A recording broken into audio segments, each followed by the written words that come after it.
Hello guys, welcome to Telugu tech 2.0 live like A technology.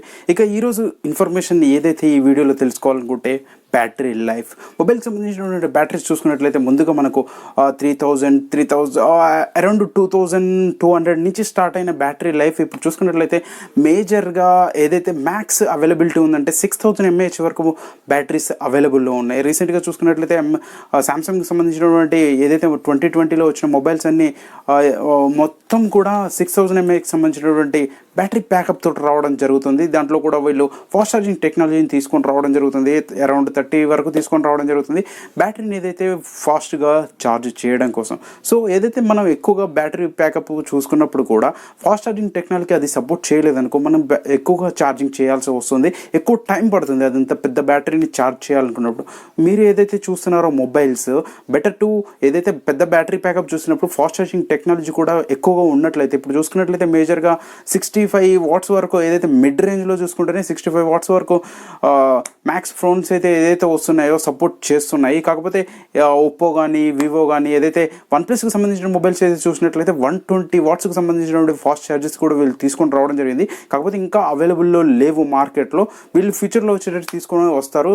మేజర్గా చూసుకున్నట్లయితే fast charging technology కూడా best అని చెప్పేసి చెప్పుకోవచ్చు ఏదైతే ప్రస్తుతం అవైలబుల్లో ఉన్నాయి. ఇక రీసెంట్గా వచ్చినటువంటి ఫ్లాష్ న్యూస్ ఏంటంటే ఏదైతే జియోనీకి సంబంధించినటువంటి M30 మొబైల్ ఉంది, ఇది రీసెంట్గా చైనాలో లాంచ్ అవ్వడం జరిగిందనమాట. సో ఇందులో బ్యాటరీకి సంబంధించిన ఇన్ఫర్మేషన్ అనేది చాలా హైలైట్గా ఉంది. అదేంటంటే వీళ్ళు 10,000 mAhకి సంబంధించినటువంటి బ్యాటరీని ఈ ఫోన్లో తీసుకొని రావడం జరుగుతుంది. ఇక ఫ్యూచర్స్ చూసుకున్నట్లయితే 6 ఇంచ్కి సంబంధించినటువంటి HD+ LCD డిస్ప్లే ఉండడం జరుగుతుంది. ఇందులో మనకు స్టోరేజ్ చూసుకున్నట్లయితే 8GB RAM and 128GB storage ఉండడం జరుగుతుంది. ఇది మనకు ఏదైతే మీడియాటెక్ సంబంధించినటువంటి హీలియో P60 ప్రాసెసర్ తోటి రావడం జరుగుతుంది. వెనకాల చూసుకున్నట్లయితే సింగిల్ కెమెరా అండ్ ఫ్రంట్ చూసుకున్నట్లయితే సింగిల్ కెమెరా, ఏదైతే వెనకాల 16 మెగాపిక్సెల్కి సంబంధించినటువంటి కెమెరా అండ్ ఫ్రంట్ చూసుకున్నట్లయితే 8 మెగాపిక్సెల్కి సంబంధించినటువంటి కెమెరా ఉండే అవకాశం ఉంది. చూడాలి మరి ఇది ఇండియాకు తీసుకొస్తారో తీసుకొని రారో. ఇక దీని కెపాసిటీ అనేది మేజర్గా చూసుకున్నట్లయితే నార్మల్ ఫోన్ లాగానే ఉంది. కాకపోతే వీళ్ళు 10,000 mAh బ్యాటరీ అంటే ఇప్పుడు లీడింగ్లో నడుస్తున్నటువంటి power bank, best power banks, best selling power బ్యాంక్స్లో 10,000 mAh బ్యాటరీ పవర్ బ్యాంక్ అనేది బెస్ట్ అని చెప్పేసి తెచ్చుకోవచ్చు. అదే వీళ్ళు ఒక ఫోన్లో తీసుకొని రావాలంటే దీని వెయిట్ కూడా బెటర్గానే ఉంటుంది, సో ఎక్కువగానే ఉంటుంది. దీన్ని క్యారీ చేయడం కూడా ఇబ్బంది అవుతుంది. చూడాలి మరి మీరు ఈ ఫోన్ గురించి వెయిట్ చేస్తున్నారా, అసలు ఫోన్లో ఎంత mAh బ్యాటరీ ఉంటే బెటర్ అని చెప్పేసి మీరు అనుకుంటున్నారు అనేది కామెంట్ రూపంలో తెలియచేయండి.